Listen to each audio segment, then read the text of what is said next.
Peter Keane isn't necessarily a man to wax lyrically or at length, but one of his pithy answers on Saturday night spoke volumes. What did he learn about his young Colts after 70-plus minutes of epic February fare in the company of 4-in-a-row All-Ireland champions Dublin? "You learned you can throw them in there," was the Kerry manager's matter-of-fact response. By then, Serenity had finally descended on Austin Stack Park after a top-flight contest that had everything, so much that the pre-match drama of Jason Sherlock's reappearance in his role as Dublin selector had almost been forgotten by the finish. The electricity generated by 11,982 patrons was palpable. "You could feel the energy off the stand," Keane later remarked.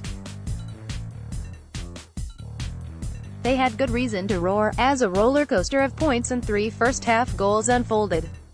Contained therein were countless statements of intent from the Kerry young guns, and several defiant counter-punches from a Dublin team bouncing off the ropes. Then, as it reached a climax, we had a debatable red card. Mick Fitzsimmons' first yellow looked beyond harsh, a 74th-minute winner from a meandering cornerback, Peter Crowley, and even the post-prandial nightcap of a mass melee after the full-time bell. There are league games that trundle along aimlessly, and there are league games that grab you by the throat and never let go. This was, emphatically, the latter, a thrilling amalgam of old-fashioned and newfangled football that came as a stirring riposte to the doom-laden consensus that the sport is kaput. What did we learn, apart from the readiness of Keane's rookies? Only time will tell. You can't ignore the caveat that a Dublin team only 4 weeks back in collective training and still minus Stephen Cluxton, Philly McMahon, Cian O'Sullivan and Kieran Kilkenny are not the force of nature they will be in high summer. But this is their worst spring start since 2015, when they also lost 2 of their first 3 games, both on the road, 1 in Kerry. Moreover, with no semi-finals to ease their path to the knockout stages, and with Kerry and Mayo already 4 points clear, Jim Gavin has never faced a steeper climb to a league final. Dublin have reached all 6 Division 1 deciders on his watch, winning 5. To maintain that record, beating a resurgent Mayo on Saturday week is now paramount. Not that Gavin saw it that way. "What we always strive towards is the performance of the team," he maintained. Patches there, particularly the first half, that wasn't good enough, and the opening of the second half. So that gives us an awful lot to go after, and we'll continue to go after. And if that brings us closer to the top of the table by the end of the National League, we'll take it. It may well be the case that this year's drive for 5 is not merely the bigger picture for Dublin, but the only one. Yet games like Saturday night will give the chief pretenders, Kerry especially, genuine hope. To amass 1-18 against the Dubs, despite 2 barren second-half periods of 11 and 17 minutes, tells a tale. They did so through a mix of hard running, epitomized by Gavin O'Brien's pacey incursions, and an emphasis on peppering the Dublin full-back line with probing aerial missiles.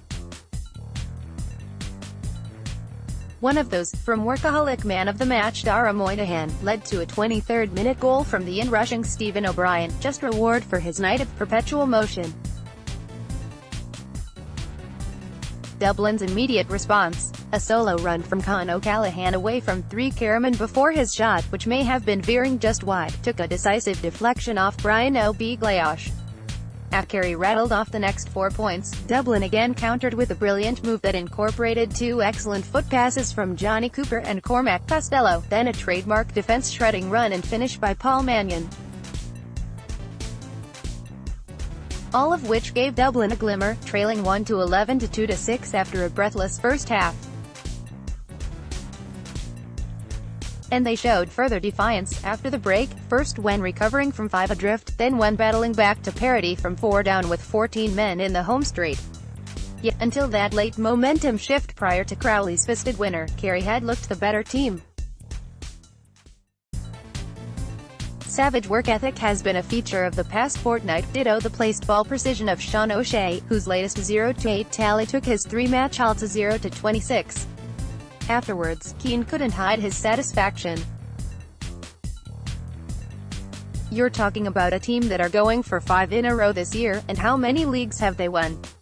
You want to test yourself against whoever is the top dog. Now they have and passed their spring mocks with honors.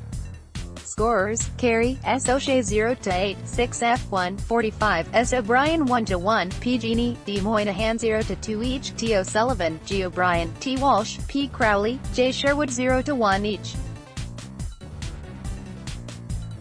Dublin, D. Rock 0-5, 4 F, P. Mannion 1-2, 1 meter, 1 F, J. McCarthy 0-3, C. O'Callaghan 1-0, C. Costello 0-2, 1 F, D. Gavin, B. Fenton 0-1 each. Kerry, S. Ryan, P. Crowley, J. Sherwood, D. O.B. Clayosh, T. Morley, P. Murphy, T. O'Sullivan, J. Barry, A. Spillin, D. Moynihan, S. O'Shea, G. O'Brien, D. O'Connor, S. O'Brien, P. Genie. Subs: T. Walsh for O'Connor, H. T. M. Griffin for Spillin, 53, G. Crowley for Genie, 55, D. Moran for Morley, 60, M. Genie for G. O'Brien, 70. Dublin, E. Comerford, M. Fitzsimmons, E. Merchant, E. Lowndes, J. McCarthy, J. Cooper, J. Small, B. Fenton, D. Gavin, N. Scully, C. O'Callaghan, B. Howard, P. Mannion, D. Rock, C. Costello. Subs: P. Andrews for Lowndes, H. T. J. McCaffrey for Cooper, 47, K. McManaman for Rock, 59, P. Flynn for Scully, 61, M. D. McCauley for Gavin, 61. Ref. M. Deegan, Loust Fingal Independent.